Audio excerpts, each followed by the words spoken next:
Coba fitur dengarkan berita di News Plus aplikasi RCTI Plus.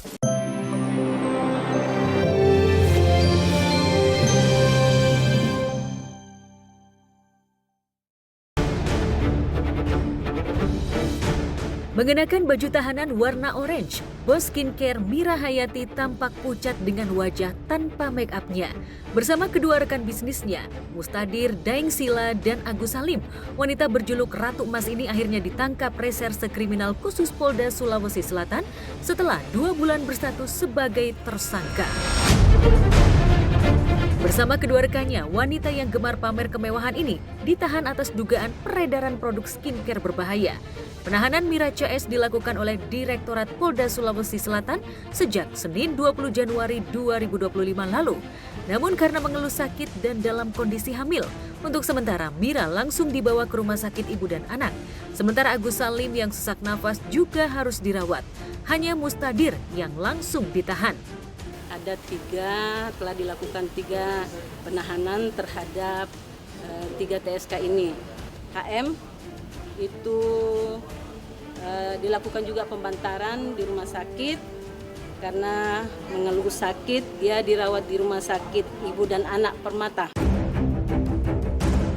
Kondisi penampakan bos skincare tajir dengan wajah lesu tak bergairah ini kontras dengan situasi ketika ia begitu ceria dikelilingi sejumlah artis pada beberapa momen acara seperti syukuran rumah barunya di Makassar hingga di selatan Jakarta.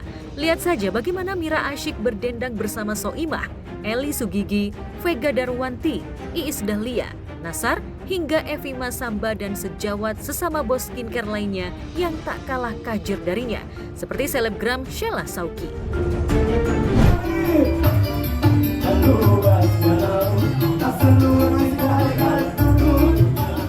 Ngadain syukuran rumah gini karena kan, katanya rumahnya udah habis selesai kontrak gitu. Ya, nggak apa-apa, bener. Mau betul-betul memberitahu bahwa memang ini udah rumah.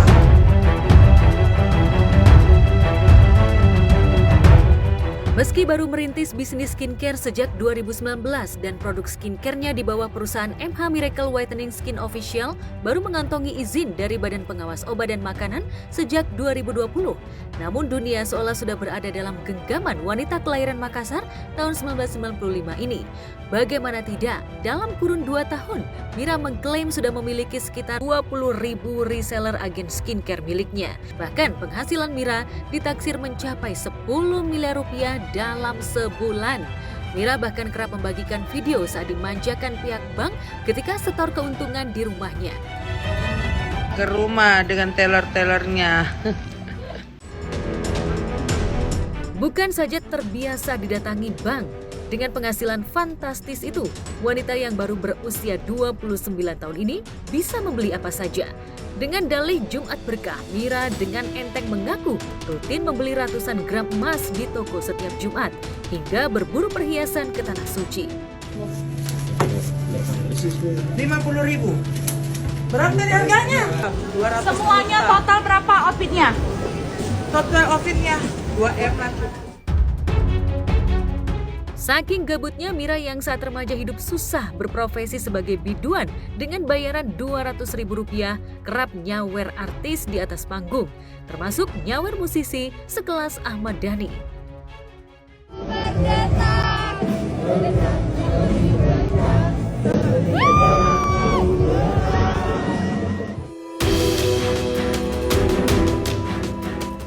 Tapi kebahagiaan Ratu Emas itu mulai berubah petaka ketika pertengahan Oktober 2024 lalu, dokter kecantikan Oki Pratama membongkar produk skincare milik Mira Hayati yang diduga mengandung zat kimia berbahaya.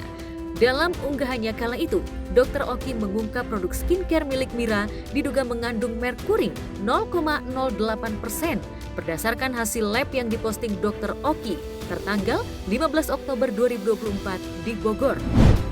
Gak ada alasan lagi kalau seandainya AIUEO. Saya mau tunggu hasilnya, saya cekkan ini hasil labnya ke SIG, apakah beneran BPOM atau BPOM-BPOMan. Terus pantesan aja muka aku jadi lebih sering kering, terus gatal-gatal. Aku pikir itu kayak penyesuaian aja, tapi ternyata kandungannya itu berbahaya.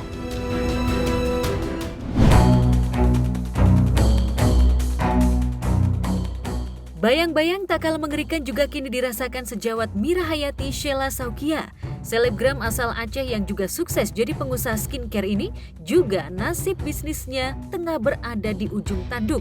Setelah produk miliknya direview dokter detektif alias doktif, wanita bertopeng yang menuding produk skincare milik Sheila Saukia ini diduga mengandung zat kimia berbahaya. Sheila bahkan sempat melabrak doktif di sebuah rumah makan kawasan Jakarta 17 Januari lalu, hingga perselisihan yang berujung aksi saling lapor polisi itu pun viral di jagat maya.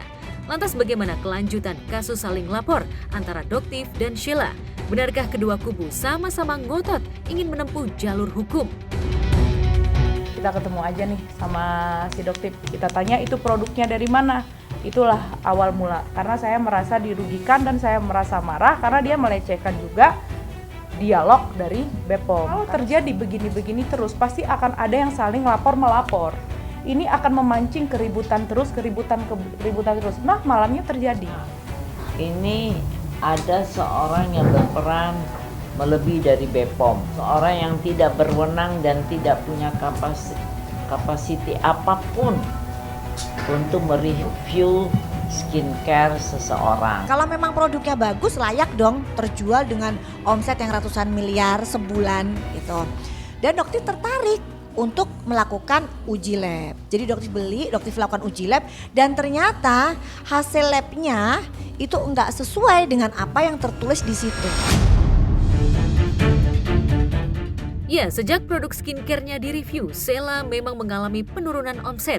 Jika per hari biasanya ia bisa mendapatkan untung ratusan juta dari produk yang terjual secara live. Sejak video review doktif viral, penjualan skincare milik Sheila anjlok hingga di titik nadir alias jauh dari pasaran.